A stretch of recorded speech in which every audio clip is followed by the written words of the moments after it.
When when it's time to begin, it's on the Rewind Around with John Pollock and Wai Ting. The A-Team that makes sense of these things we see in the ring every week on TV. It's Rewind Around for Monday night. Download it Tuesday morning from the Post Wrestling site. It's Rewind Around for Monday night on USA Now on the John and Wai Take the Mic. Hello, everybody, and welcome to another award-winning edition of Rewind to Raw. I am John Pollock alongside Wai Ting on a February 13th, Monday evening. Hello, Wai. What awards have we won recently? Or I'm ever? being specific. This show will be an award-winning episode. And what award would that be? We are going to be winning the National Canadian Podcast Broadcasters Society of Entrepreneurial Spirit Award. Okay. It's exciting. You can have the trophy. Are we going to the party? Is there a party? Is there a chance to for an acceptance speech? You know? It's in Alberta. We could film something and send it in. Okay, yeah, the podcast hotbed of Alberta. All right. Yeah. This is the clip that we will be sending in. How was your weekend? Did you have a relaxing one? Yeah, I think so. Yeah, it was a good weekend. My family came over from both sides, actually. So, I mean, really not for any particular reason, but it was just kind of like several reasons packed in there, including like, you know, a delayed sort of Lunar New Year get together, a belated, you know, birthday for my wife, and then I guess my son's 6 month, like basically any excuse, and also because it was Sunday, so basically any excuse to just see family is what we had. Never a bad time to celebrate a Sunday. Yeah, always should be celebrating. We're Sundays, here. yeah. We've made it another week. Let's all sit back and take in the last 7 days. Well, that's great. I'm glad you had a good weekend. I've been hit by the Netflix crackdown on accounts. Sorry about that. Yeah, we were caught off guard here by this change. So you can no longer share your account. Is at least in Canada, we've been hit by that now. I don't think in the U.S. they've implemented it just yet, but I mean, I'm sure they will soon. Yeah, they've gone to work here in Canada. So you know what, they got me. They got me, and thus. So did you pay? Got a new account, yes. So well, there you go. It's working. I'm predicting Netflix subscribers are going to go through the roof once it hits the U.S. So anyway, if Canada's any, it's like when it comes to what my kids watch, it's Netflix and Disney Plus. Like those are the two staples. So. Yeah, So they got you. Yeah. So, I mean, so you mainly did it because of your kids, because your kids love whatever show. What is the show on Netflix that is keeping you around? Netflix is Paw Patrol. That is a big one on there as well. Are you familiar with Gabby's Dollhouse? Yeah, I am actually. Coco Melon. Yeah. That's another big one. You can get that on YouTube, can't you? You can get all of these on YouTube. We actually try and sway them away from YouTube because of the ads. We're kind of like those parents. So it's a lot easier too with you could pay for ad-free YouTube. I know, but I'm not doing that. I'm not giving YouTube anything. So I give YouTube enough on a weekly basis so they could give me a few YouTube. breaks. Yeah. That's it. We love you guys. Yes. Those are the big ones. You know, today Max said the most I'm sure he did not come up with this, but he took credit for this. He's like, you know what? I'm like, what? Tomorrow never arrives. It's like, where did you hear that? He's like, I made it up. It's like, where did you hear? I know you didn't make this up, but I was like, that was very profound. Well, just what does out it of mean? nowhere. Tomorrow never arrives. It's always tomorrow that is always very true. To come. It is never something that arrives. Well, tomorrow is really just more of a concept, I suppose. That's it, yeah. Or more just a reference point. But it's a reference point we'll never truly reach. I told him that's really clever. Use that one on people. That's good. Wow. We have like 8 million news items, so I'm going to keep this brief as we get into things. Right. We will go over our schedule this week, but Wai and I are off this week. We are heading to Montreal. We are going to be going to SmackDown. We are going to be going to Elimination Chamber, and we are going to be doing some shows from there. So we will go over the whole schedule this week. But we start off with the passing of somebody that got a lot of attention today in Canada, and that is Billy Two Rivers, who was from the Ganawaki Council area just outside of Montreal, and represented it's a Mohawk nation here in Canada. And he lived to be 87 years old, but was not just a professional wrestler for 24 years, but then got involved in politics afterward, and that is where a lot of his notoriety in Canada is known from. And thus today you had like the CBC, CTV, Global News. I mean, a lot of the major Canadian outlets covering his passing. But he was an individual that got involved in wrestling, having his first match in February of 1953, when after being trained by Don Eagle, who he later teamed with in the 50s. And Billy Two Rivers was a very well-known professional wrestler, especially in the UK. He traveled throughout the US, went and had stops in Florida, the Carolinas, went to many different territories in the US. But as the story went, he was deciding if he was going to go to Calgary to work for Stu Hart or go to the UK, which are, I mean, those are two very different places of where you want to go. So he allegedly flipped a coin and he went to the UK. Is this way how you would come to a conclusion of where you were going to uproot yourself and go as Billy Two Rivers did for 6 years to go to a country? Would you leave it to a coin to choose your destination? To go to Calgary? Yeah, sure. Why not? I think he made the right choice. He got there right during the infancy of World of Sport on ITV, and because of that exposure, he became I would leave it to those, growing up in this era. But I mean, someone that seemed to like transcend outside of just professional wrestling and into areas of pop culture as well. He finally goes back to Canada. He worked for the Vachons with Grand Prix out of Montreal, and then wrestled until he wrestled for about 24 years. And then he was elected to the Ganawaki Council in 1978 and served 10 terms, was not reelected in 1998. But, the Mohawk Council, they put out a statement about the role he played in the Oka crisis back in 1990. And then after those 10 terms, he still remained as a political and policy advisor. When Van Morrison put out the Rolling with Punches album, the image of Billy Two Rivers was used on the album cover, and they never got his permission. So this did lead to a lawsuit, and then they settled it a number of years ago. But also, Billy Two Rivers was someone as well that, I mean, he appeared in movies, he did television shows, he was in an episode of Mohawk Girls a couple of years back. So somebody that had, from all accounts, like a really interesting life that spanned both professional wrestling for a quarter of a century, and then in politics as well. But somebody that, number one, he took it very seriously, representing his people. It was to the point that if he would be billed from Montreal, he would correct them and state, no, I'm not from Montreal. And he would, and I hope I'm pronouncing it correctly, but Ganawaki is what I heard as the way you would pronounce it, that he wanted to always be identified from there. And even taking issue at some when, it became very much in vogue in professional wrestling. Like you would have these Native American stars that were it was like pure gimmick, like a Chief Jay Strongbow that were given these names, but were, this was Joe Scarpa from New York. And, he really prided himself on like this was his, true origin as well. So, if you were in Canada today, you probably saw some coverage of his passing, but, he was involved with many different politicians. Was a very respected individual here in Canada.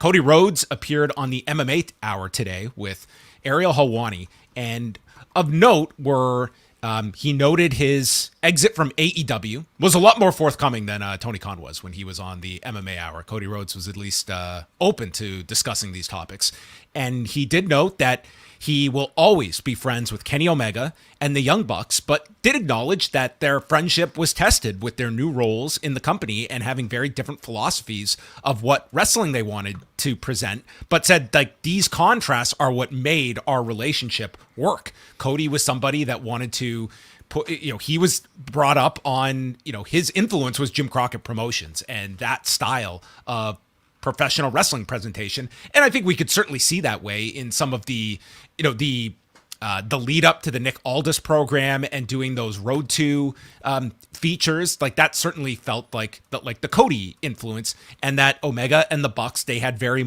came up and they found themselves, especially the Bucks, in PWG and doing like this high octane style of professional wrestling, but said that he always will be friends with those guys, but they did have different philosophies.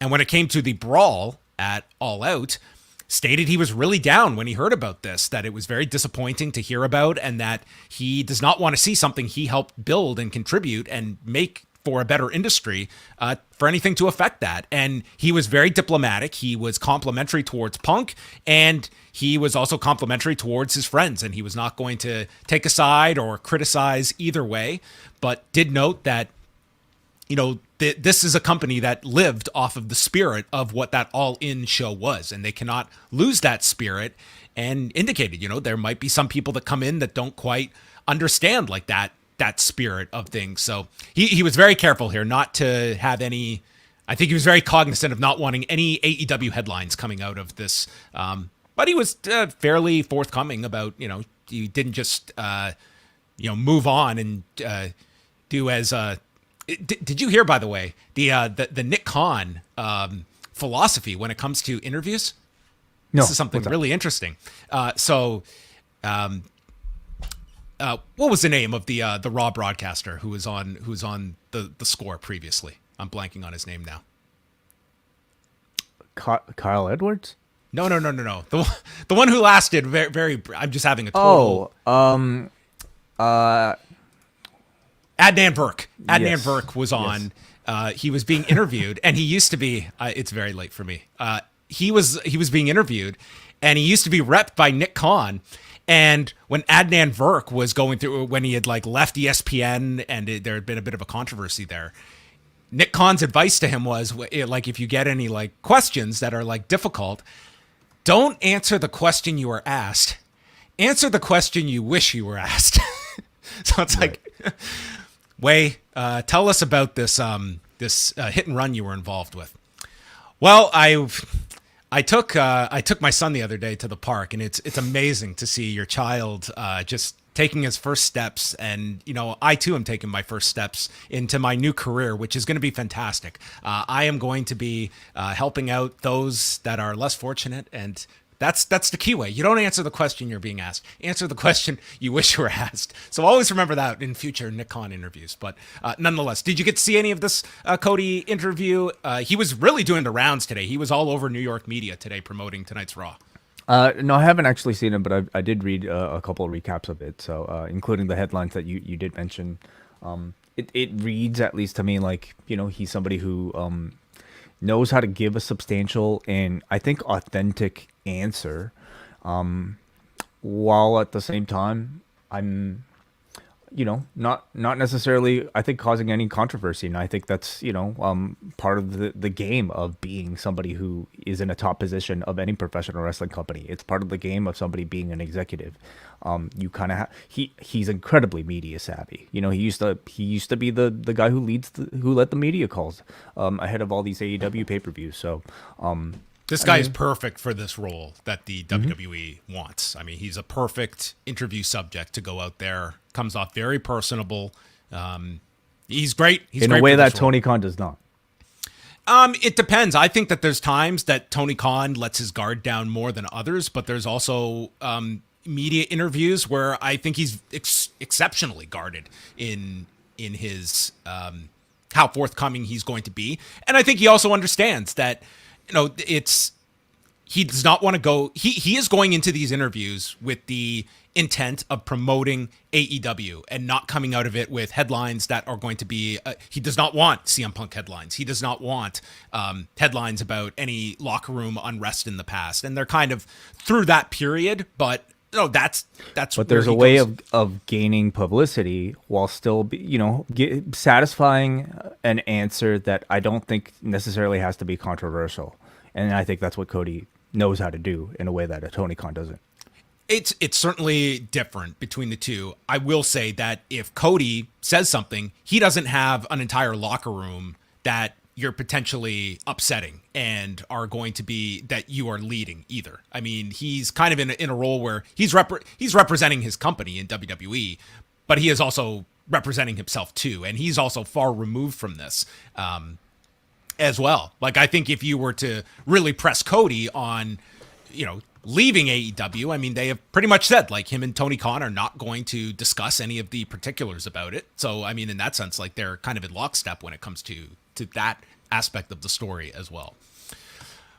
MLW and WWE. So we have got an update on the lawsuit that is going on, and a judge came down on Monday stating that the court finds that MLW has not included sufficient facts to plausibly allege a relevant antitrust product market.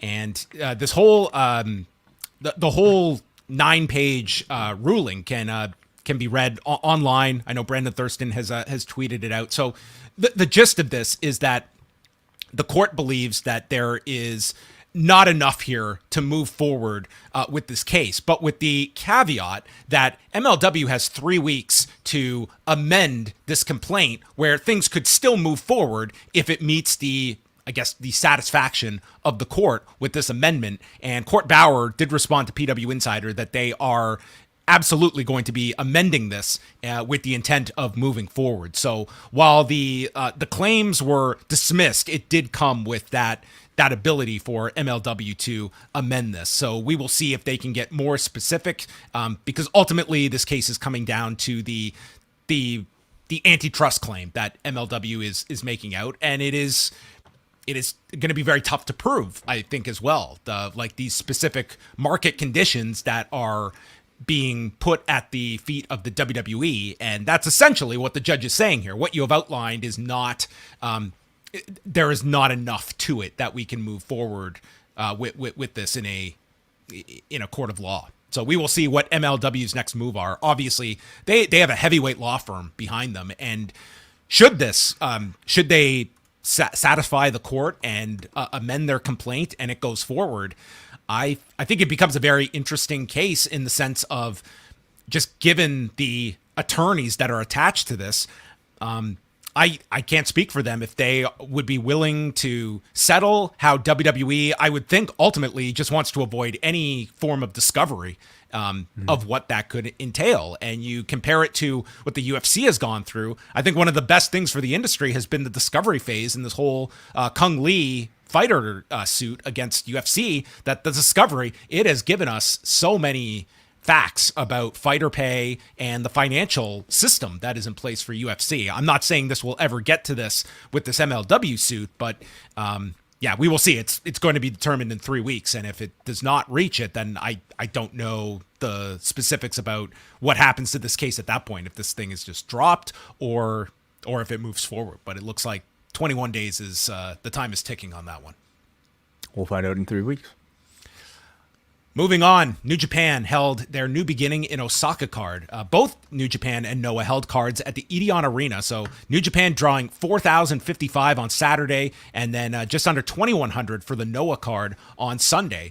And I would say the final 3 matches on the New Japan card were all very strong matches. You had Hikuleo defeating Jay White. They went over 25 minutes, and after Jay White had always been able to solve people's finishers by countering them into the Blade Runner, this time it was Hikuleo countering the Blade Runner and defeating Jay White after a choke slam. The fact that Jay White got a 25-minute match out of Hikuleo, I think, speaks volumes, and I thought it was a very good match. I thought Jay White was incredible in this match. But yes, it is Hikuleo getting the win, and Jay White must leave Japan, and that comes with the asterisk that he does work the San Jose card this Saturday against Eddie Kingston. But then it looks like Jay White is done with New Japan. Do we know that? I mean, I guess if you're going by, these sort of goodbyes.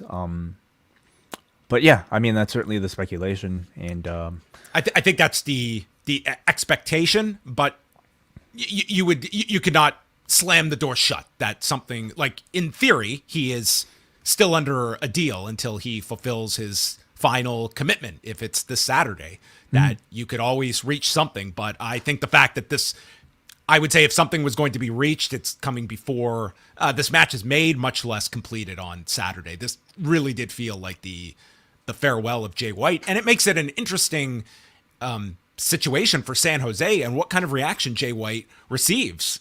He's going against Eddie Kingston, that despite his portrayal on AEW, I think will be a babyface to this audience. But what kind of reception does Jay White get?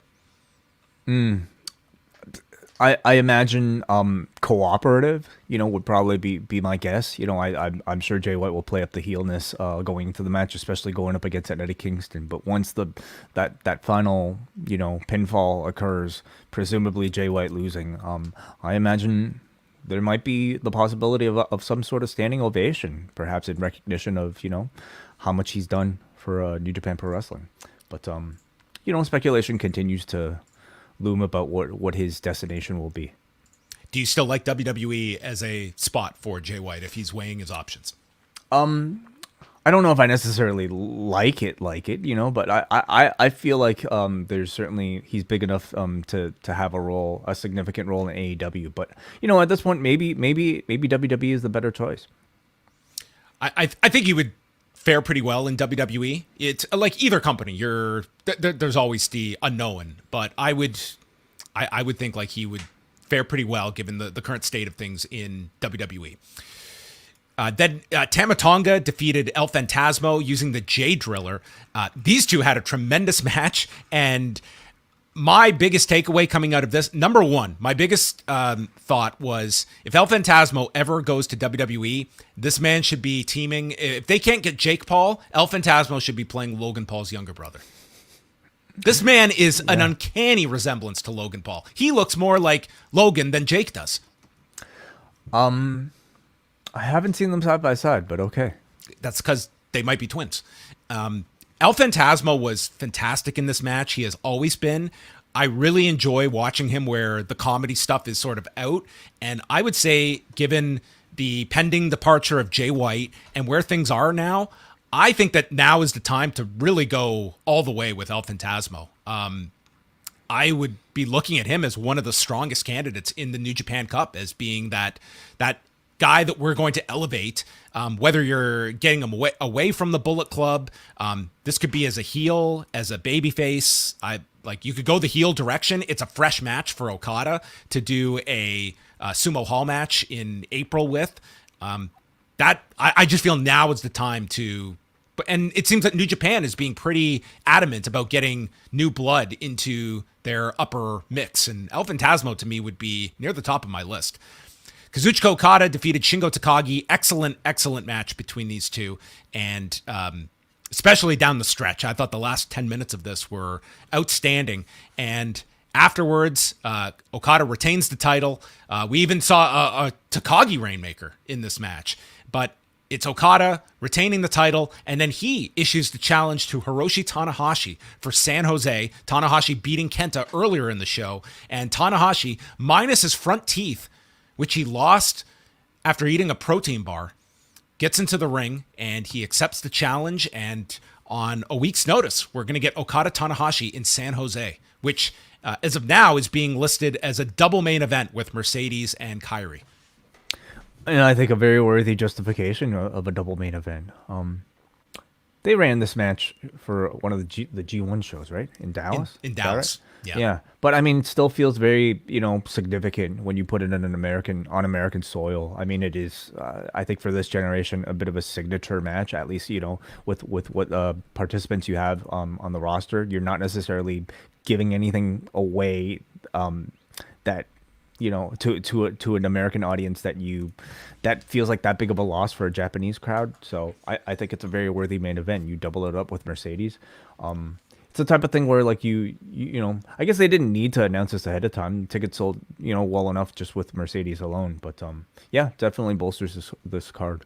Yeah, this is this arena they're running. It's like 2,100 people. This is like not a big venue they are running, but that's a very solid 1-2 for next weekend.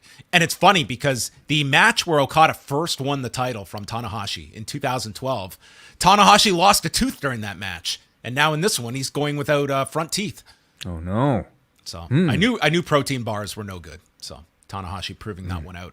Over on the Noah card on Sunday, I saw the top matches. Kaito Kiyomiya retained the GHC title against Jack Morris. They went just over 19 minutes. It was a good main event. I've certainly seen better Kiyomiya matches, but Jack Morris, he does a lot of things right. He's very athletic, good look about him. There is a certain like genericness to him that I think in time will come once they sort of flesh out the character base of him a bit more. But just from just a pure move standpoint, I think he's got a lot of great tools. He's someone that they pretty much plucked out of nowhere for the N1 last summer, and they have protected him all this way. And I certainly see a very good future for him in Noah. This was like a very nice main event. Kiyomiya retained the title, and then, as we somewhat expected, Okada shows up and attacks Kiyomiya from behind. And dude, it is Okada. Dude, this is Vince McMahon in Memphis. It's Okada in the same arena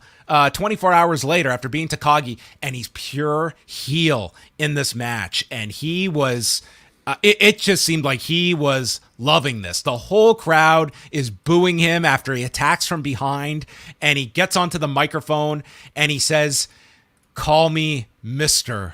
Okada." And he will see Kiyomiya at the Tokyo Dome. The fans continue to boo him, so he says, "Give me more of your hate." And he just leaves Kiyomiya. The one unfortunate problem is Okada does his promo, then he goes all the way to the front and he's posing, and dude, Kiyomiya is laid out from this one Rainmaker forever. It was like almost too much of how long he was out. But dude, Okada was awesome here as the heel, and we've got our number 2 match for the Tokyo Dome. And to me, it's a cool wrinkle of seeing Okada just play just this more nastier heel version. That, you know, he's certainly played heel in his career, but this is just so overt and different, especially such a contrast to recent years. So anyway, I think that's going to be a great match that they have at the Tokyo Dome. I think the 2 angles have been great. It's the most interesting thing I've seen Okada be involved in a long, long time. And for me, it's the main event of that particular show. Also on the show, Naito made a surprise appearance as well, as Muto was out ringside for commentary. Muto's like hobbling around. He pretty much told the audience, like, I don't know how I'm going to get through this match, but I'm going to do it. And then Naito came out. Maybe he's working us, Sean. Maybe he'll like pull out a moonsault. He'll get out of a wheelchair and deliver the best-looking moonsault we've ever seen. I don't doubt that maybe he is emphasizing or overemphasizing a little, but I have no doubt that this man, even on a good day, is getting around in pretty rough shape. But that does kind of add to the match that this man is being held together by God knows what. But Naito just gave a very respectful interview. Like, as a kid, this was his hero, Muto, and this is, you know, the impetus for the Stardust Genius character taking on the wrestling genius. So it was not like Tranquilo Naito. It was, you know, this is my hero I'm taking on at the Tokyo Dome. So I think the atmosphere will be incredible, and it will overcompensate for whatever maybe physical limitations Muto has. And there is no part of me that will ever discount a moonsault on February 21st. Yeah, I don't think it's happening. No. And Wai and I are going to be doing a show that day for Cafe members after the Tokyo Dome show. So that is next Tuesday. Finishing up on the New Japan front, the whole Battle in the Valley card is out for Saturday. So we have Okada Tanahashi, which is listed last in the rundown, followed by Kairi and Mercedes Moné. Do you have a strong feeling on what match should be going on last that night? Do you think it should be Okada and Tanahashi? I would put the women on last, personally. I think it establishes the title, and frankly, I mean, it's not like, this is not the biggest arena in the world, but this match did finish the sellout. Like, they put this capacity in without the other match, and I think it would just, it really establishes this women's title as so significant that it is on last. But nonetheless, I feel like this is, you can argue either way. I think it would certainly be a statement. I personally don't expect it, just because of the prestige attached to the IWGP, heavyweight championship versus the women's championship, which is brand new. I don't expect it, but I wouldn't discourage it either. Zack Sabre Jr. defends the television title against Clark Connors. A filthy rules match between Tom Lawler and Homicide. Jay White against Eddie Kingston. Motor City Machine Guns defend the strong openweight tag titles against Royce Isaacs and Jarrell Nelson. Fred Rosser defending the openweight championship against Kenta. And then an 8-man tag with Josh Alexander, Rocky Romero, Adrian Quest, and Mascara Dorada against Kushida, Volador Jr., Kevin Knight, and the DKC. And on the kickoff show, we have David Finlay against Bobby Fish and Alex Coughlin versus JR Kratos on Saturday night. I think it's a great looking card with an excellent roster of like a real who's who, I think, of the American professional wrestling scene that's not WWE signed. Just this backstage in terms of talent, like it's pretty incredible. This is a pretty great night of wrestling you're going to have between the WWE show and New Japan. You could go 6-7 hours in a row. There is pretty much going to be no overlap because this New Japan card isn't starting, I think, until... Is it 11? I think we had looked into this. I think it's 10 o'clock because it might be 10 Pacific time, a 7 o'clock start. But anyway, but this is on Fight. It's on Fight, not World. Yeah, you can buy it as a separate pay-per-view on New Japan World or on Fight, but this does not come with your New Japan World subscription. They also have put out the brackets for the New Japan Cup that will start March the 5th, 24-man tournament this year, and it will feature Sonata against Taichi in the opening round. The winner of that takes on Kenta, who gets a bye. Naito against Phantasmo. I am predicting a Phantasmo upset in the opening round over Naito. That's my prediction. And for whatever reason, Chase Owens is the one that gets a bye past Naito. How did they choose the buys here? I don't know what the thinking is because it's not as though like Chase Owens really makes sense here. Like you have Kenta, Chase Owens, Jeff Cobb, Will Ospreay, Zack Sabre Jr., Great-O-Khan, Tama Tonga, and Hiroki Goto. Like I can almost understand all of them except for Owens and maybe Kenta. The rest, I mean, you have pretty much like title holders or recent title challengers, but nevertheless. Ren Narita versus Evil. The winner of that takes on Cobb. Toru Yano against Mark Davis, and the winner of that takes on Will Ospreay. On the other side of the bracket, Yoshihashi versus Kyle Fletcher, and the winner of that faces Hiroki Goto. So they are teasing the idea of the tag champions facing each other, but I would see Kyle Fletcher beating at least one, if not both, and that likely sets up Aussie Open going for the tag titles again. Shingo Takagi against Aaron Hanare. That's maybe another possible upset, which this New Japan Cup is always full of upsets. Tama Tonga will face the winner of that. David Finlay against Tomohiro Ishii. Winner faces Great-O-Khan. Shota Umino against Yujiro, and the winner of that takes on Zack Sabre Jr. All right. 4 rounds of the New Japan Cup, and that goes until March the 21st. SmackDown this past weekend, it did 2,468,000 viewers, 0.64 in the demo. Once again, number 1 on television, a big increase among women, 18 to 49, and a big increase among women, 35 to 49. So it is Sami Zayn that is bringing in those female viewers, Way. They are cracking through into the mainstream.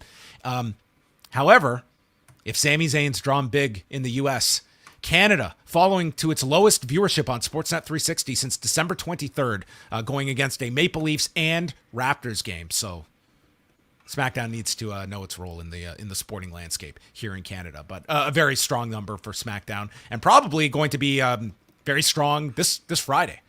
For the night before. That's going to be a great crowd the night before Elimination Chamber. Rampage fell 8% in viewers, 375,000 viewers, and a 0.12 in the demo, which was up slightly from last week. But in terms of overall viewership, this would be their lowest since December and one of their lowest in their normal time slot ever.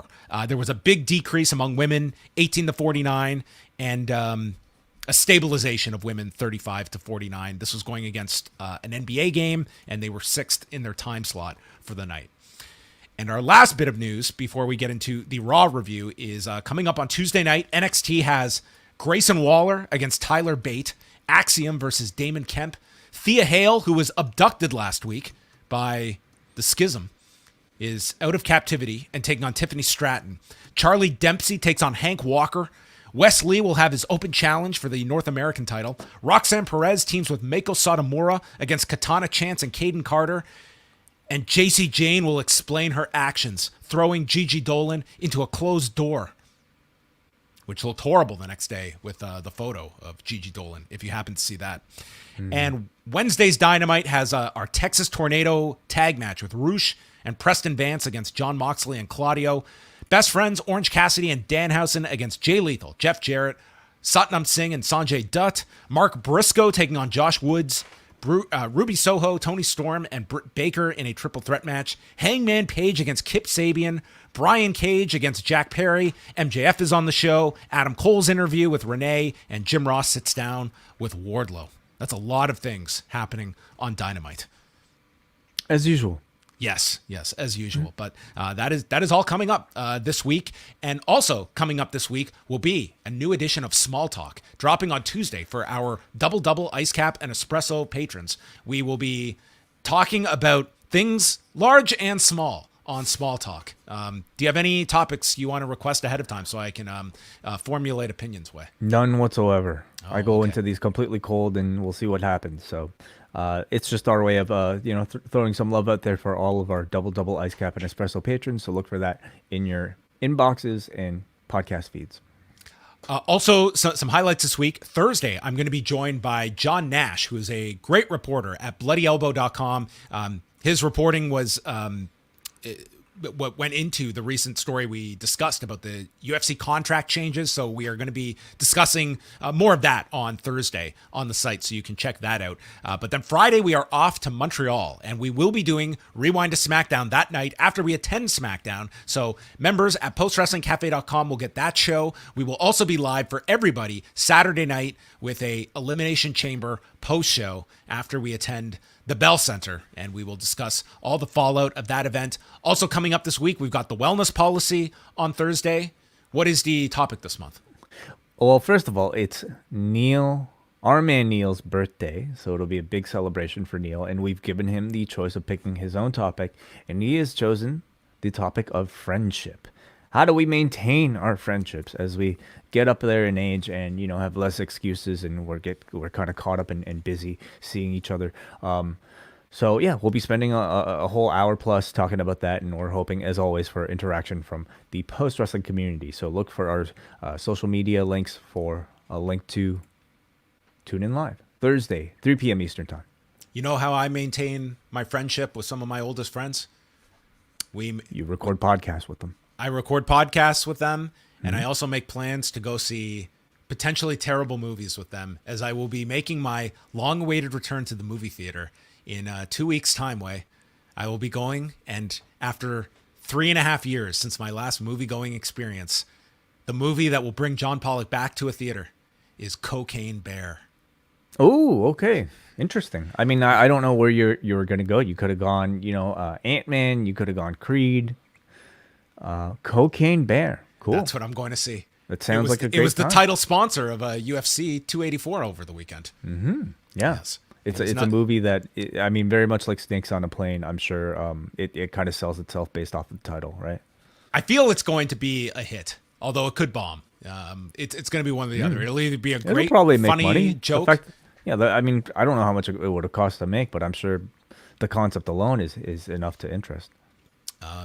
Yeah, it's not easy to pull off something of this caliber. So cocaine, anything, cocaine blank. I think this could be the start of a franchise. Yeah, sure. All right. All of your news can be found at postwrestling.com. Postwrestlingcafe.com will have 3 bonus shows this week. Small Talk, Rewind to SmackDown, and WH and Karen will do a Battle in the Valley post show on the cafe this Sunday. So we have all shows covered this week. A long and winding Royal Road dropping with WH and John Cena, and they will not be reviewing what John Cena saw in person tonight at the Barclays Center. Instead, they're going back to 95 to chat Rob Van Dam and Dan Crawford. Mm-hmm. Van Dam Crawford.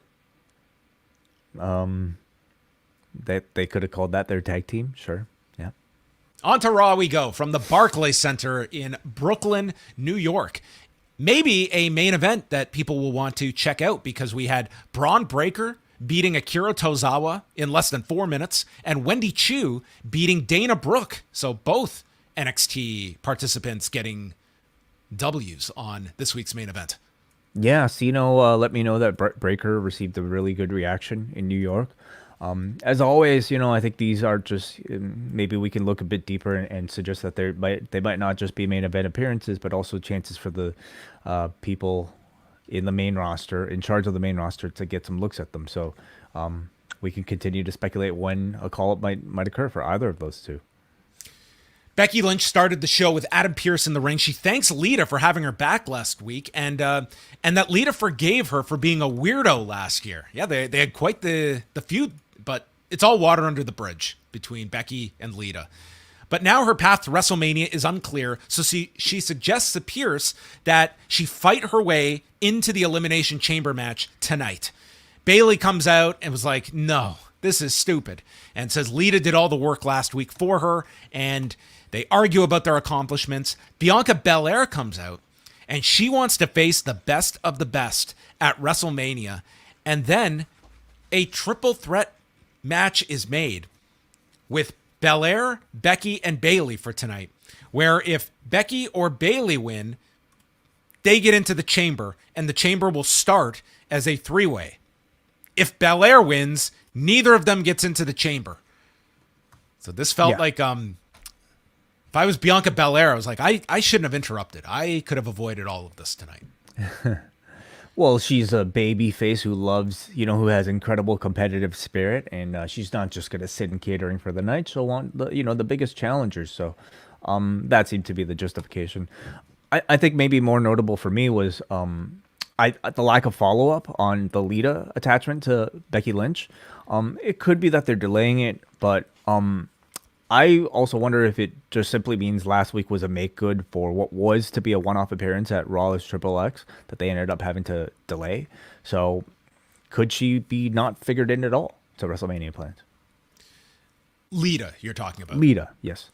Yeah, to me, like Becky and Lita, like it would be a Becky connection, and that doesn't really feel like a big thing for WrestleMania for At Becky. this point, I don't think it's big enough. I don't think Lita or Trish return, unless it's the right matchup, is necessarily big enough, because we've seen them back so often.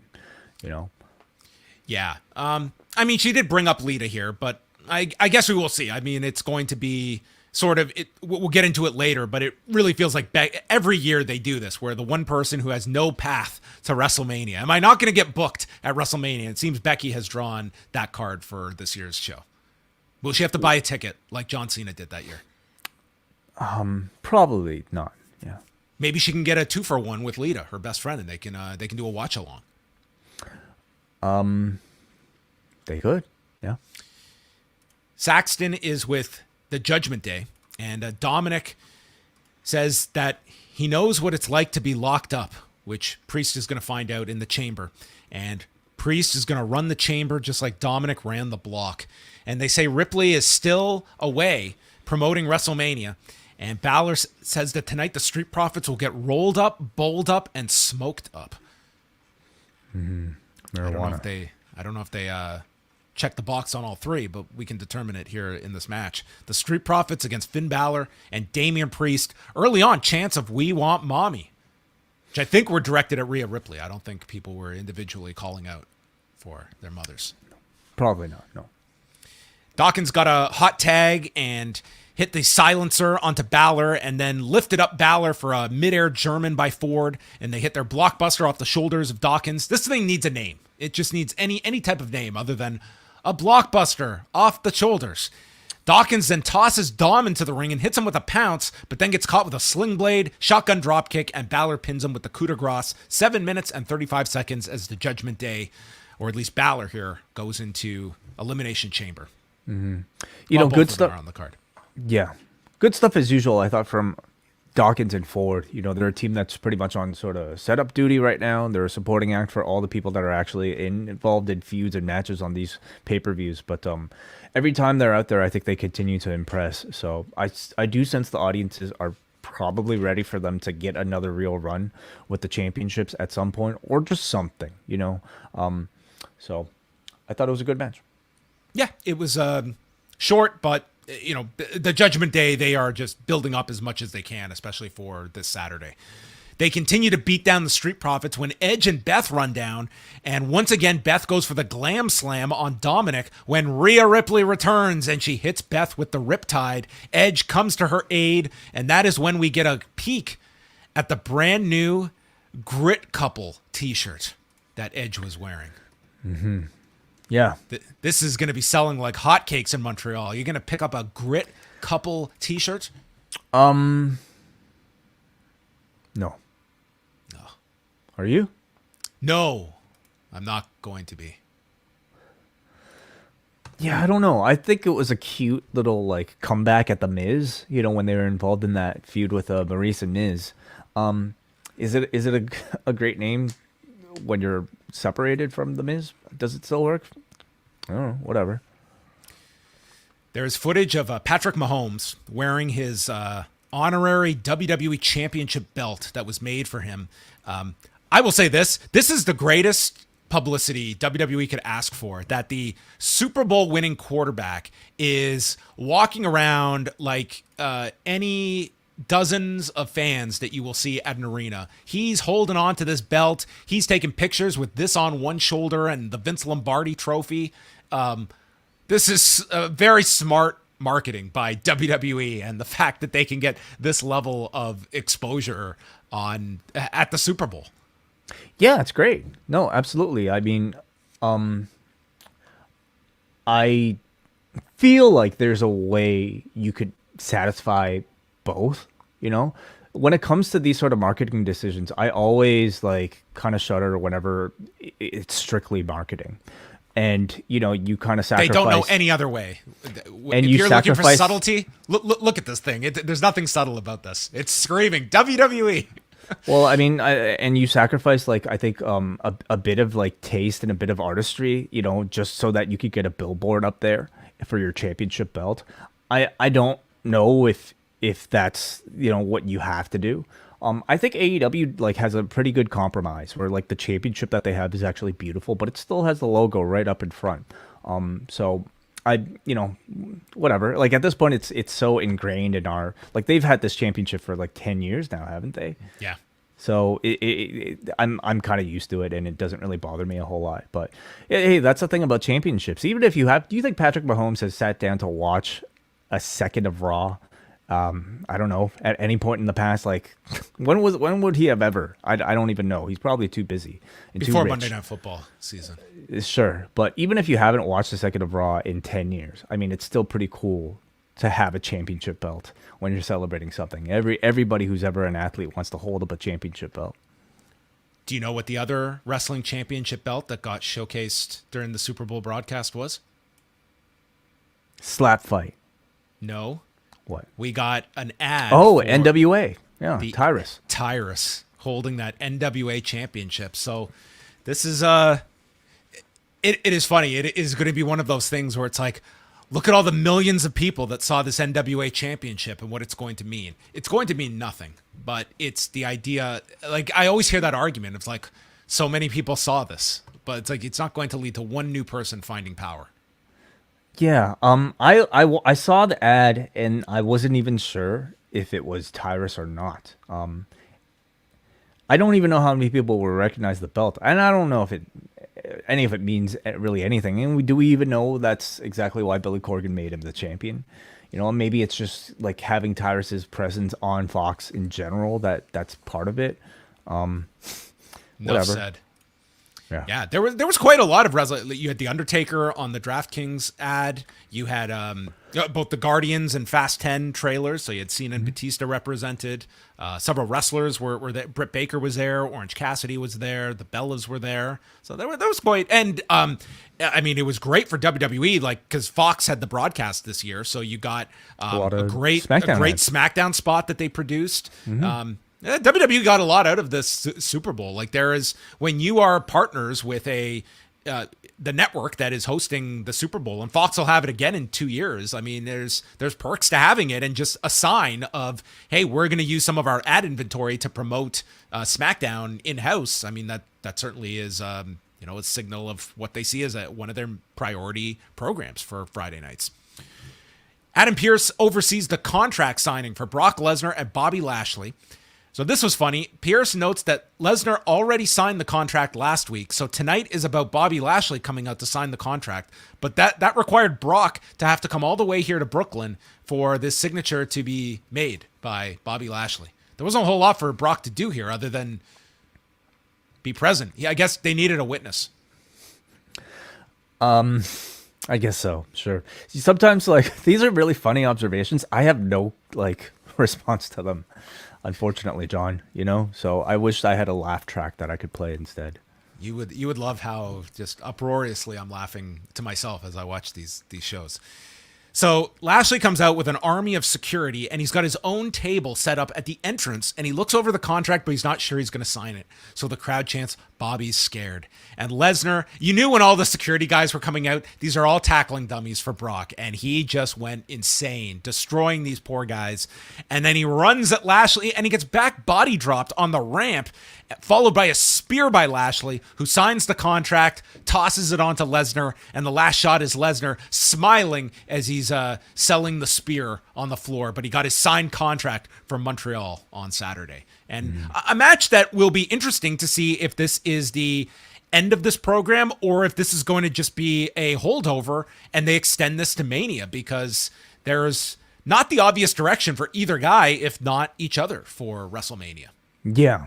And if Brock has somebody else, I don't think you just have Lashley sit on the sidelines or maybe have some sort of feud built up right away. So I'm expecting a pretty unsatisfying conclusion on Saturday. That takes us to a rematch at WrestleMania. A slap fight? On Saturday? No, WrestleMania. You need WrestleMania slap fight. Maybe they do an MMA fight at WrestleMania. Sure. Yeah. Like a worked MMA fight. Well, whatever. What does that mean? So they can't throw each other? They can't Irish whip? You could still do an F5 in a worked MMA fight. What is a worked MMA fight in a pro wrestling context? You do the fight pit. Right. So just no ropes? I'm just coming up with an idea. I think if you're going to extend this, you need some big step. Because I don't know if this one has the juice to go another month and a half.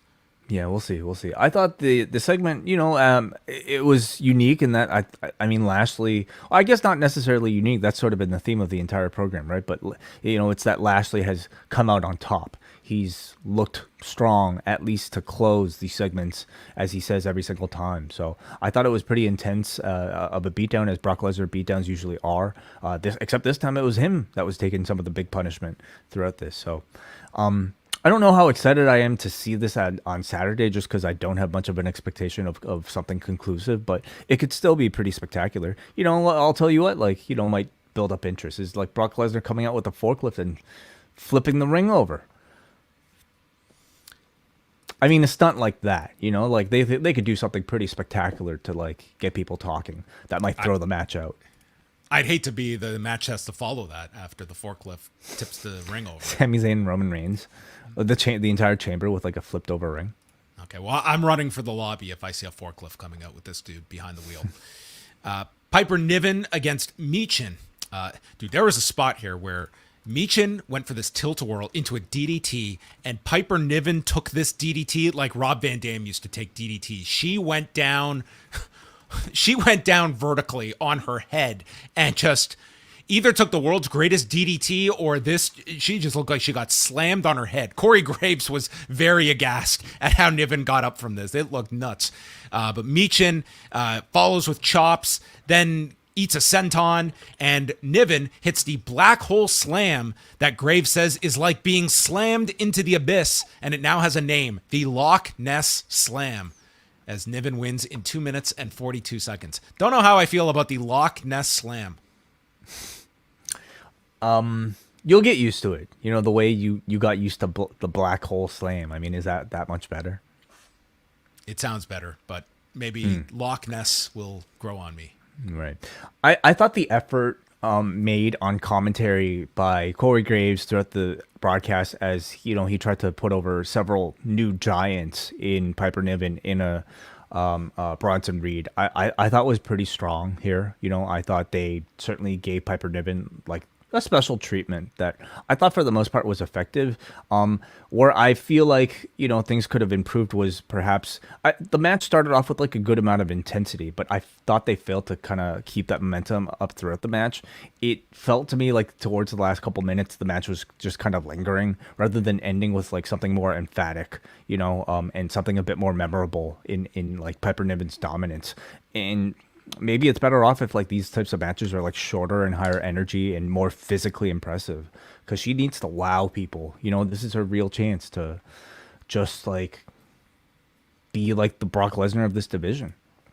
I'll say one theme of this show was this was an audience that they were losing their minds for all the big stars and big moments on the show. But when the bell rang for most of these matches, I mean, it was just a noticeable decrease, but then you'd get like the contract signing. They went nuts for that. The upcoming Zayn Cody segment, like when the big stars were out, they were all in. But when the wrestling sort of settled in, like this audience just went down multiple notches, and I think that hurt some of the matches. It might have been a crowd that cared more about story and plot points rather than wrestling and action. Don't let the wrestling get in the way of the wrestling show. Yes. Kathy Kelly interviews Baron Corbin, who says he had a depressing week, but before he can go on, Kathy Kelly cuts to the ring where Sami Zayn has stormed into the ring, and he's in his hoodie, and he says he has someone to address, and he doesn't know if he'll have a chance after Saturday, so he calls out Cody Rhodes, and man, was this crowd amped to see Cody Rhodes, and he comes out, and it's our face-to-face with these two. Zayn mentions what Cody said last week with Paul Heyman in the ring, that it's looking more like Cody and Zayn will be the match at WrestleMania. So Zayn puts him on the spot and says, was that lip service, or do you believe that I can beat Roman Reigns? Cody says, I didn't say things to BS you. It's what I believe. And asks, what do you believe, Sammy? This crowd breaks into a "This is awesome" chant as two men are talking. Mm-hmm. I was right with them, John, because this was a surprise on this show. It was not something they announced, and I don't know if it would have been something that anybody would have been banking on. They have, a very unique situation now where both of them are, I think, in the hearts of the audience vying for a WrestleMania main event spot, even though by this point it's pretty decided that it's Cody Rhodes in that spot. But nonetheless, this is an audience that is still very much maybe hoping for Sami Zayn to get that same level of treatment and attention.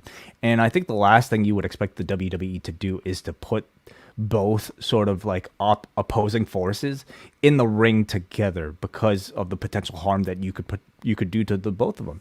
But so yeah, it's not an expected thing, but like nonetheless, both the audience sees both these guys as major stars at this moment in time. So I totally understood that chant.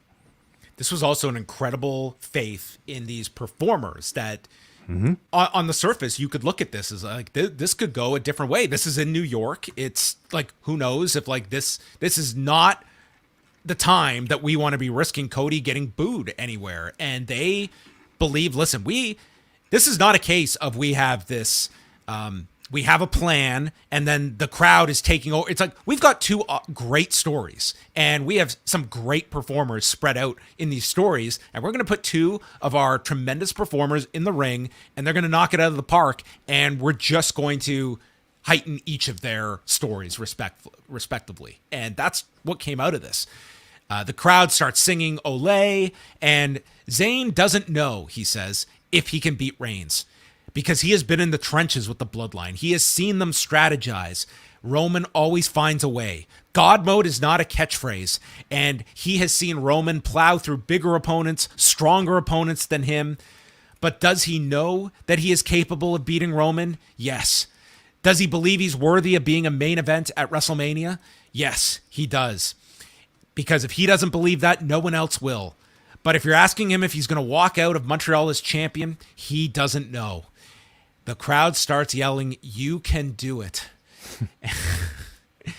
And Cody says, "The people know. Your hometown knows.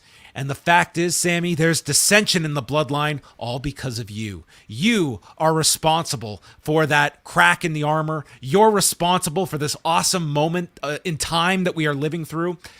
Reigns is the man, but Cody intends to finish his story at WrestleMania. Sami, you need to finish your story. And I don't want to see you here next Monday on Raw. I'd rather see you at WrestleMania. A great segment, and I think it just strengthened both going in. And believe me, as much as anyone can look at the main event of WrestleMania, once that match is like heated up with Reigns and Zayn, you're going to have an entire arena that is going to be believing Sami Zayn can win this match. And I think that this segment, let's just go out there and sell you on Cody versus Zayn as much as we can, that all you need is that shred of doubt, I think, to make for that unbelievable atmosphere for a match. And I think they more than have that for Saturday. Completely. I really thought this was an incredibly brilliant segment on several levels that I think solved a lot of their problems. And honestly, by this point, the Cody segments on Raw have gone so well that I don't even think there's really any problem with people turning on Cody, because Sami Zayn is not getting that role. I mean, Cody is really earning the respect of the audience, and I don't think people are going to complain. But I thought, played such a brilliant move here to completely negate any of that possibility even from occurring. You have a lot of the audience that really wants to see Sami Zayn in that role at this point. But by having Cody being positioned as not somebody who wants Sami's role, but as somebody who wants Sami in Roman's role, you're basically creating a scenario, if you're a fan cheering for both baby faces, where you could see the both of them. And we both know that that's not happening at all. Roman Reigns is main event at WrestleMania. But nonetheless, if you're cheering for the good guys, now you have a reason to want to cheer on Sami Zayn and Cody Rhodes at the very same time. And if Sami Zayn happens to fail on Saturday, well, then you can at least cheer for his friend Cody Rhodes. So it completely negates any sort of like negative feeling somebody might have for Cody Rhodes taking a Sami Zayn's role. At the same time, you're using Cody Rhodes to build up this match on Saturday, and you're giving incredible credibility for a chance of Sami Zayn actually being able to beat Roman Reigns. And of course, it took some excellent writing, if there was, that much involvement from writers. And it also took two incredible performers to execute this, very risky plan. As you said, John, Cody has been like batting 1,000 with these promos. And Sami Zayn, in this like babyface light, I think has been fantastic as well. I got like so many like Mick Foley vibes from this guy, just the desperation, the fear in his voice, the beard, I guess, but predominantly, I think the mental anguish, that this guy seems to exemplify. He's very much like a Mick Foley type of. This is very much like a lot of parallels to like 99, like different roles everyone's playing, but you have like Austin Rock was the direction, and Mick Foley just caught fire in 99, but they had their plan of where they were going with, but you can draw some parallels. He's the guy who's not necessarily supposed to be here. He's not supposed to be in this situation, but he is, because he's that talented and because the audience willed him in this position. And I think he's exemplifying that doubt of whether or not he truly deserves this spot wonderfully. And to have Cody Rhodes not necessarily play somebody who is opposing him, but to say you do deserve to be here, I think just makes you want to cheer for the both of them and makes you want to see both of them succeed. Yeah, a great segment, and honestly, a match that you can go to at some point as well later this year. And that was the other thing that they managed to do in this segment. They built everything, Now you want to see Cody versus Roman more. You believe in Sami Zayn possibly winning that match more. You want to see Cody versus Roman Reigns more. And you also want to see Cody versus Sami Zayn. They hit every checkbox, that they needed to, that they could have. Carmella's in the back with Nikki Cross and Osaka, and she gets freaked out by the two of them. And then Candice LeRae walks up to Nikki Cross asking why you're following me in the airport. It's going too far. It's like that's where she draws the line. And Nikki just laughs maniacally. And Kevin Patrick asks us, how will they coexist? We'll find out later. So after all this time, Corbin is still hanging out with Kathy Kelly, waiting for his interview, and we get back to it. And he says he's better off without JBL. JBL was dragging him down. He's a has-been, and he's upset about his interview time getting cut. And he says that Roman Reigns is going to destroy Sami Zayn at Elimination Chamber, and brings up the fact that he is the last person to beat Roman Reigns back when we were feuding over dog food. Is that right? Yes, of course. When, well, yeah. They mentioned that so much, I imagine, you know. I almost feel like, usually I'm 9 times out of 10, I always love when they draw from like the past and reference stuff like that. Corbin is such a joke at this point that I almost would keep that out of people's memory, that this guy beat Roman Reigns at any point. I don't know if this really it does nothing for Corbin, and to me only nonetheless. So then he starts running down Cody, and Cody is just calmly behind him and overhears this, and he's kind of taking it in stride as he's mocking his injury, stated he was handed the number 30 spot, but says that Cody's a joke, his brother's a joke, his dad's a joke, and he's about to call his daughter a joke when Cody has had too much and he attacks Corbin. And it was interesting because on the MMA Hour today, Ariel brought up the fact of like using your dad for promos. Like, is there like too much of it? And it's like, is it off-putting at all that, you know, he's passed on? And Cody said like his rule is that if you're someone that had no connection to Dusty, didn't work with him, then it's off limits. But for the people that worked with him, such as those that were his contemporaries or those that he worked with in the Performance Center, then there is a story to tell. But this was one of those where I do feel that sometimes the Dusty button is the easiest button to push, and this would certainly be an example of it. It's like, this is setting up a nothing 2-minute match on TV. I didn't really get turned off like by any sort of feeling of like overuse of Dusty. I just kind of take it to be like, you know, the sore spot for Cody Rhodes that somebody would go to. It's on his chest, you know. It's his attachment to his dad. It's in his name. It's basically his entire identity almost. So I didn't take too much sort of.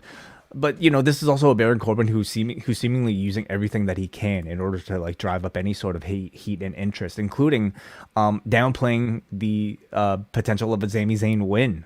You know, he's using everything, you know, to try to get some interest in him. Well, Rhodes is in his suit, and he turns this into a match and hits him with a suicide dive, Cody cutter, and then wins with the crossroads in 2 minutes and 8 seconds as Baron Corbin is just sinking and sinking. But Cody Rhodes beats the last guy to beat Roman Reigns. Wow. Okay. Yep. So that means he's going to win. Yeah. Yeah. No. I mean, I appreciated the fact that like this was essentially a match to follow a promo. And it didn't require Corbin coming out, cutting a heel promo, and then like Teddy Long coming out and making the match. This was a little bit different, having Cody walk into frame and hearing somebody, and then choosing to walk out himself in his suit. So keeps Cody's momentum up, you know, on a week where he's not featured on Saturday's card. But I would say he still definitely fulfilled his big segment of the week quota. Liv Morgan, Raquel Rodriguez, and Natalya are in the back, and Natalya complains about Becky and Bayley getting another chance to be in the chamber match. Liv doesn't care, and then Raquel shouts them down after they start arguing because they too have to coexist and represent the good name of SmackDown. It's Osaka, Carmella, and Nikki Cross against Raquel, Liv Morgan, and Natalya. So by default, since Raquel and Liv are baby faces, and I guess Carmella and Nikki are heels, the SmackDown team got the babyface role of clearing the ring as they went to commercial break and getting the crowd behind them. So Graves says Natalya getting a hometown reaction this Saturday in Montreal is as silly as me expecting a hometown reaction when I'm in California. Do you know how big Canada is? Which is a great point, that Canada is often referred to as the world's largest hometown. You can be from Calgary, and you're a hometown favorite in Montreal on Saturday. Maybe we're more so going by, I think, population and like attention, really, you know. Yeah, they're not going to Calgary for a pay-per-view, at least not soon. Raquel caught Carmella, and then Nikki is on her back, and Osaka comes in with kicks. And then Osaka starts attacking her own partners before submitting Liv with the new kind of Rings of Saturn that she used last week and used again here, submitting Liv Morgan, of all people, in 7:24. I guess Liv was the one that they decided could tap instead of Natalya. Well, I mean, Raquel is like somebody that you could actually maybe accept as having a bit of a chance. I mean, she's a giant. They want to protect her. Natalya is also just coming back from injury, so unfortunately that meant Liv. I think the chamber is hurt just by having a really weak women's roster where you really can't buy anybody. Honestly, the only person you can buy winning is Asuka, if we're being serious. And I also think the looming possibility of either Becky or Bayley being injected into the match at the end of the night probably took away from me the relevance of a match like this and the star power of a match like this, knowing that we want to find out if Becky or Bayley are attached to this. It kind of makes everybody else not feel like stars. Then we go to a close-up of Otis eating a hot dog that he got at Coney Island. At Coney Island. Yeah.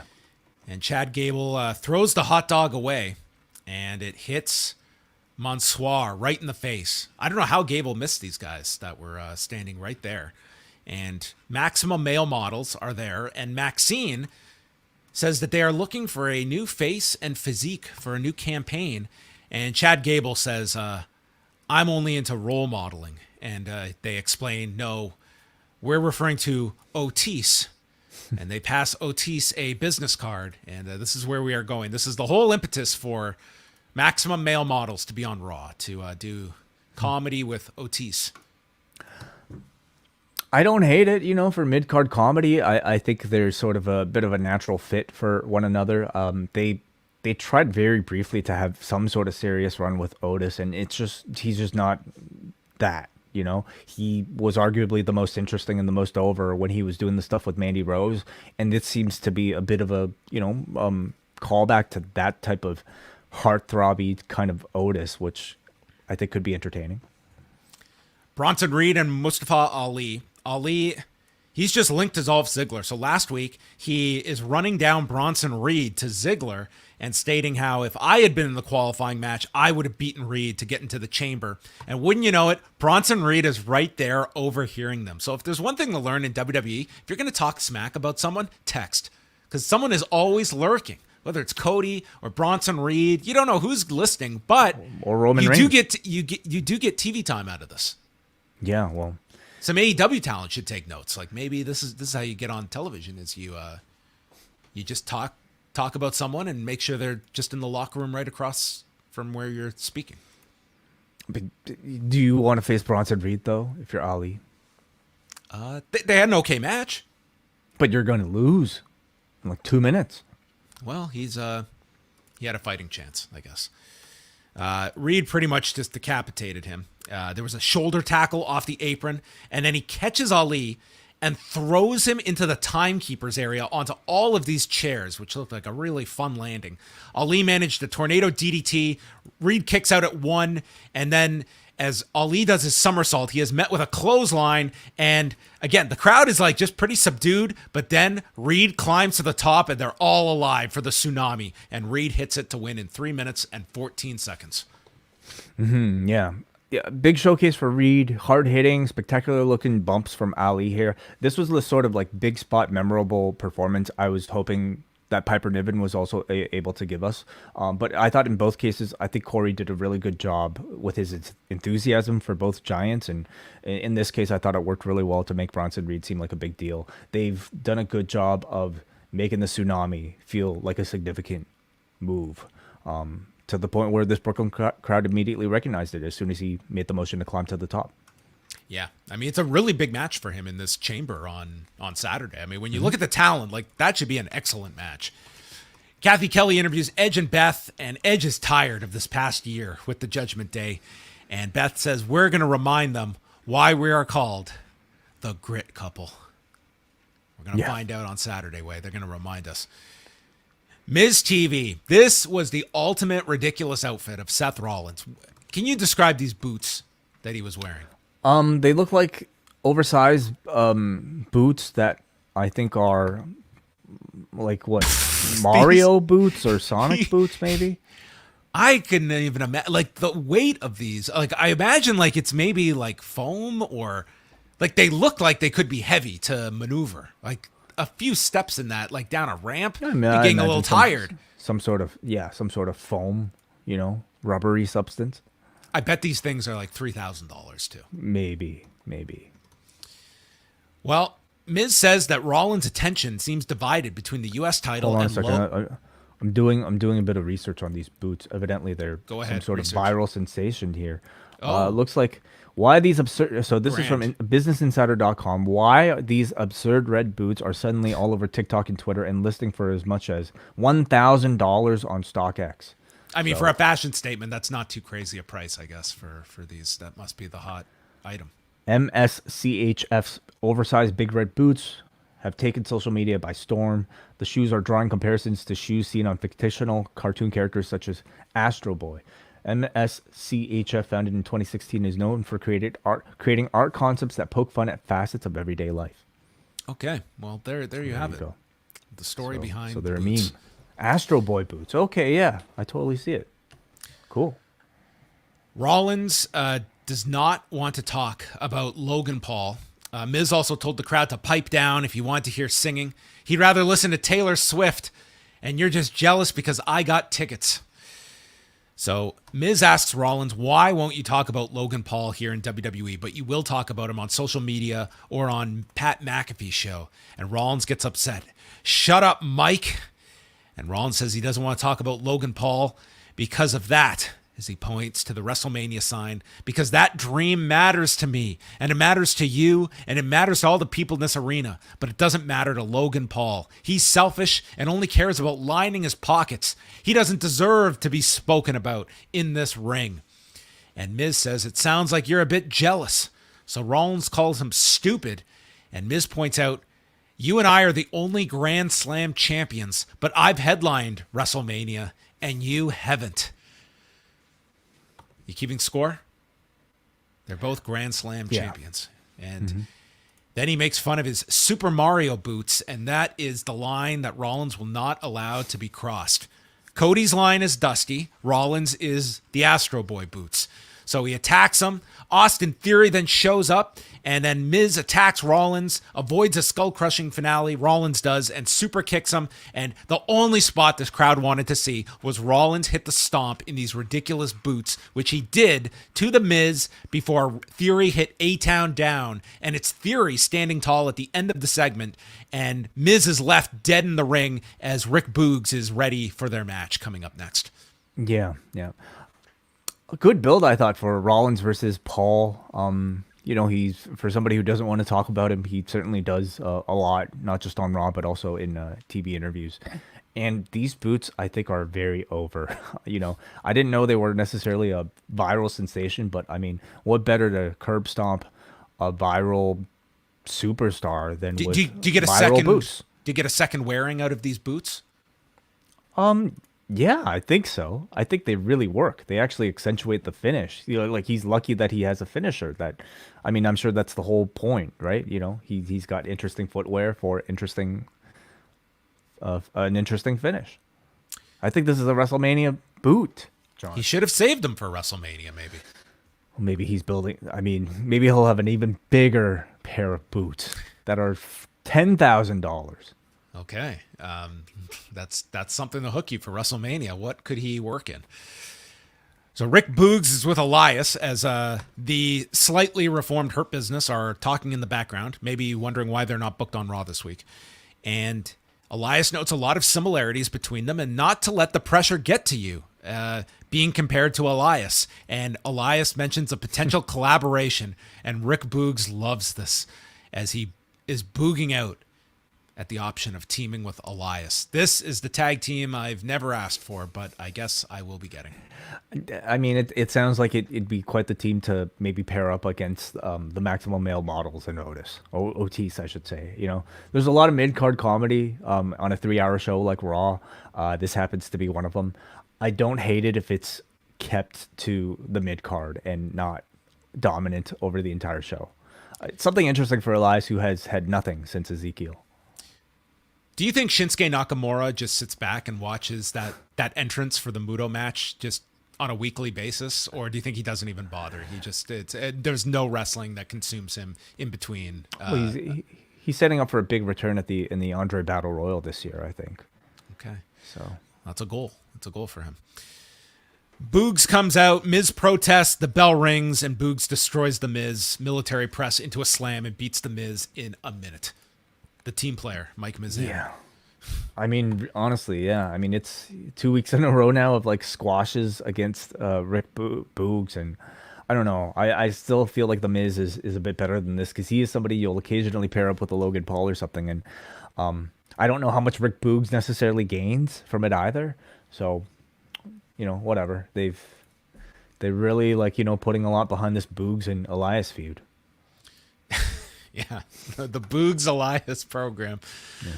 Chelsea Green is with Adam Pearce, and she informs him she has sent a strongly worded memo to her manager. And Pearce says, yes, I received the memos. I am the manager. And she wants a redo to get into the chamber match and wants into the triple threat. Pearce says, not a chance. And Green warns Pearce not to touch her, and she feels threatened. And then Pearce walks out. Mm-hmm. Pearce is going to be like the make or break. Like, his selling of this character is going to be the key to this character having legs. We'll see. Like, as I said, as a part of the show, I think Chelsea's great in the role. We will see how long this goes, and if they can keep the joke going. I think it has to evolve eventually. Like it's perfectly fine right now. It's sort of being this like one note Karen character, but like eventually she's going to have to translate this to like, I think, serious in-ring performances. And when I say serious, I don't mean like, I see her winning the championship, but something that at least makes me want to see a substantial 5-minute match involving her, something that could actually generate heat, Again, there's a lot of mid-card comedy on this show, and I don't know. I don't know if it needs more. Saxton is with the Judgment Day. This was Byron Saxton's question. After tonight's attack on Edge and Beth Phoenix, do you feel like you have the upper hand going into Saturday? No, Byron. We feel we are at a distinct disadvantage. We're really worried about Saturday. Dominic says the game has passed by Edge and Beth. Priest is going to win the U.S. title. Ripley is winning the title at WrestleMania. And Ripley then says that the level that Charlotte Flair is on is the one beneath me. And her rise begins this Saturday. Do you think Ripley is pinning Beth in this match going into WrestleMania? Or do you think that the Canadians get some celebratory win here? Like, certainly you can beat Balor in this. I don't see Ripley taking this fall at all. But if Edge and Balor is going to be your Mania direction, you could certainly go either way. I would have Beth take the fall. Like, I don't know if I see a big role for her at WrestleMania, and I think Rhea should be incredibly hot heading into her championship match. It gives fuel for Edge too to come out and just once and for all the final showdown at Mania with me and Balor, with Beth out of the picture. I think that's one way to go. Yeah, Bianca. And again, like, there's so much like positive momentum for Rhea Ripley tonight. Like, these guys were chanting "mommy," we want mommy. Like, and I compare that to like how I sense Charlotte is right now, and I just don't think there's any doubt that Rhea's going to get cheered above Charlotte at WrestleMania. What's Dominic going to do at WrestleMania? Come out with Rhea. That's it. What if he hosted? Well, I mean, hold on a second. Like, it could be Rey Mysterio, one of the nights. Oh, of course, Ray. Yeah. But a hosting gig would be great too. Yeah. That'd be the backup. No, you're right. Of course, the Ray thing.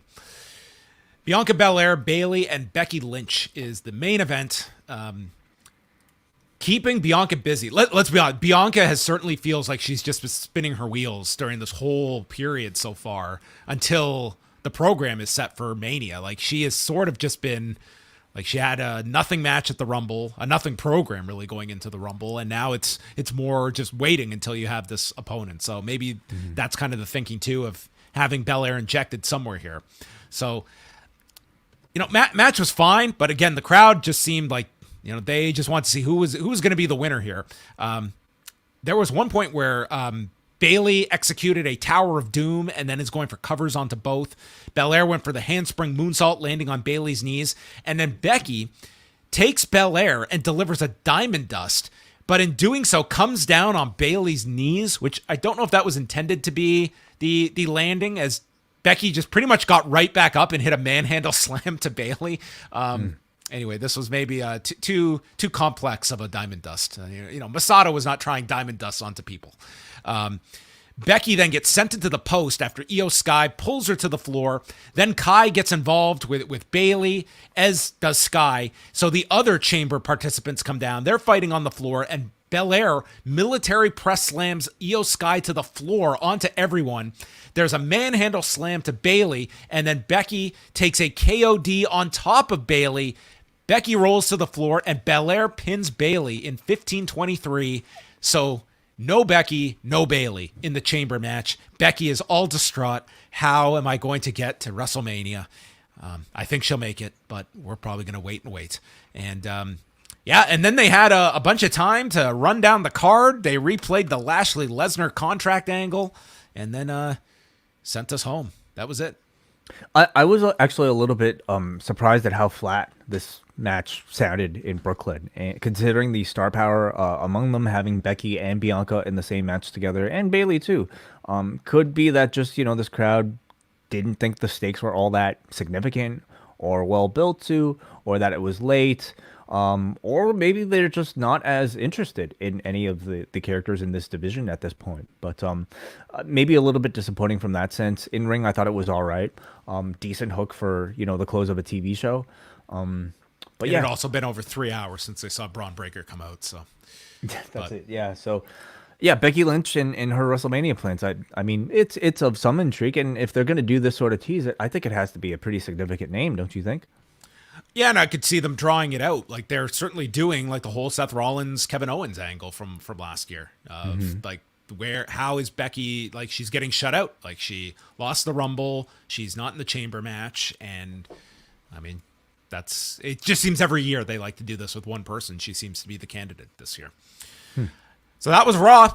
Really strong segment again with Cody involving Sami Zayn. I thought overall, like, just watching this show, it made Elimination Chamber feel like a very big show. Like, this does not feel like the lame duck show in between the Rumble and Mania. It feels like a very significant event, and you've got a quality main event. The atmosphere is going to be awesome. You have two chamber matches on it. Like, they pushed everything. They pushed Lesnar and Lashley. They pushed the Judgment Day for their respective matches. Like, they did a pretty good job, I thought, of building up Saturday's show, which is kind of the goal of these go-home shows. I thought so too. Yeah, I think there are deficiencies with the women's chamber on paper, just because the roster is not that strong, and I don't know how much they did to make me buy that much interest in anybody else besides an Osaka. You don't see Nikki Cross winning and facing Belair. You mean Candice LeRae? Nikki. So they built up Nikki Cross's program with the Candice LeRae interaction, which I just takes her so far away from the title picture. So that was a bit disappointing. Brock versus Lashley, reminded you that was there. I thought it was a pretty intense beatdown, and then Sami Zayn, honestly, that was really the biggest thing that mattered on this show, and they did a great job there. All right, let's get into feedback. We will be going to the forum. If you got any super chats, you can throw those up as well, as Way will be monitoring. We go to Israel with David Porges, who writes in, while Raw tonight didn't have any standout matches at the level of Dynamite, I think it had promos and storytelling beats that blow away what AEW has been doing recently. The Cody and Sami segment was simply tremendous and had writing and thought put into it, which you don't normally see in pro wrestling television. Cody wrestling in his suit pants and defending his father's honor only further cemented him as a great babyface, and they managed to keep both him and Sami protected and extremely over. I may be in the minority, but I've really been enjoying The Miz lately, and his segment with Rollins tonight was both funny and entertaining and managed to build up Rollins and Logan Paul's feud successfully. I'd agree with that. All in all, I really enjoyed Raw tonight, as we also finally had a hot crowd for Raw, and it did a great job of hyping me up for Elimination Chamber. Thank you very much, David. Yeah, I think he makes some good points. They did successfully, I think, continue the build to Rollins versus Logan Paul. I thought made good effort with like Piper Niven and Bronson Reed as like, sort of these upcoming giants in their respective divisions as well. Let's go to Muggin, finally, who says it's a stroke of genius to have two super over baby faces in the same ring, and neither Sami nor Cody got the shaft as far as crowd support goes. It's okay to root for both men, and Triple H should be commended for thinking ahead. It was a solid go-home show as it had solid to good wrestling all night. The main event was damn good, as Bianca Belair shut the door on two of her biggest rivalries. Onward to Montreal, they're going to bring the noise on back-to-back nights. That is right. 2 nights in Montreal, Friday and Saturday night. So thanks everyone for tuning in tonight. Thanks for all the feedback as well.